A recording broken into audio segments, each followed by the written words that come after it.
je débute sur Orchestra et donc je me rends compte en fait qu'aujourd'hui il y a une grosse part de responsabilité du tour opérateur sur l'information qui transite via Orchestra, qui n'est pas du tout normée, c'est-à-dire que tout le monde fait ce qu'il veut.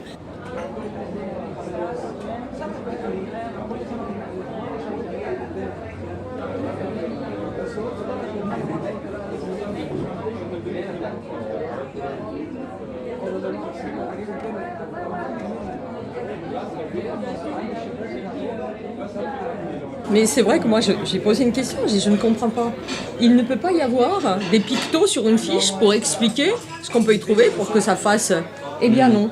Enfin moi je ne comprends pas que aujourd'hui, à l'époque où nous vivons, où on va très vite, ou quand on voit le site de Booking, enfin bon je ne suis pas une adepte, mais tout est visuel, tout est rapide.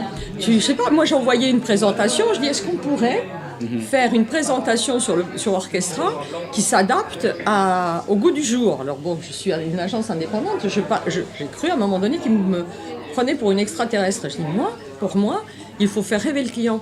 Or, quand on reçoit les fiches via Orchestra, on ne fait absolument pas rêver le client. Alors, est-ce qu'il n'y a pas moyen, à un moment donné, avec tout ça, c'est que ça remette en cause, quelque part, les flux qui vont arriver des TO, pour qu'on puisse utiliser un document qui permette de faire rêver. Parce que demain, on ne pourra plus avoir des brochures.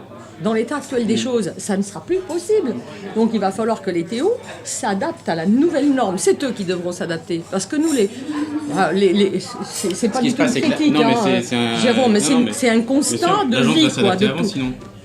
Mais nous, on s'adapte. Sinon, l'agence, elle va aller dans Google, elle va chercher son contenu elle-même, elle va... ce qu'on fait déjà, bien sûr. Mais c'est ce qu'on fait. On n'a pas le choix. On n'a pas le choix, c'est ce qu'on fait.